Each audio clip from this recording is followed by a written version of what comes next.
Hi friends, ఈరోజు Daaku Maharaj movie release అవ్వడం జరిగింది. మూవీ చూశాను. బాలయ్య గారి నుండి వచ్చే ఫ్యామిలీ మాస్ ఎంటర్టైనర్ కావడంతో ఎక్స్పెక్టేషన్స్తో వెళ్ళాను థియేటర్కి. మూవీ చాలా బాగుంది. Excellent first half and good second half. Daaku Maharaj and నానాజీగా బాలయ్య బాబు రఫాడించాడు. ఆయన యాక్షన్, డైలాగ్స్ అండ్ ఎమోషన్స్ అన్నీ బాగున్నాయి. ఎలివేషన్స్ మాత్రం ఒక రేంజ్లో ఉంటాయి మూవీలో.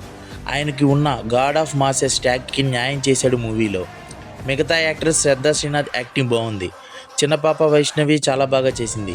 Main highlight of the movie మన తమనన్న. ఇందులో బ్యాక్గ్రౌండ్ స్కోర్ కుమ్మేశాడు. బాలయ్య గారి యాక్షన్కి తమన్ బీజియం తోడైతే రిజల్ట్ ఎలా ఉంటుందో ఈ మూవీలో చూపించాడు. సినిమాటోగ్రఫీ చాలా బాగుంది. ఇంటర్వెల్ ముందు ఒక 15 మినిట్స్ మంచి హై ఇస్తుంది. విలన్గా బాబీ డియోల్ సూపర్. బాబీ గారి డైరెక్షన్ బాగుంది. మాస్ హీరోని ఎలా చూపించాలో అలా చూపించాడు director.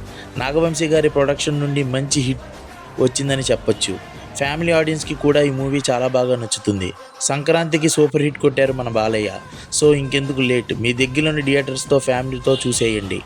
Happy Sankranti to all. మీకు నా రివ్యూ నచ్చినట్టయితే please like, share and subscribe. Thank you.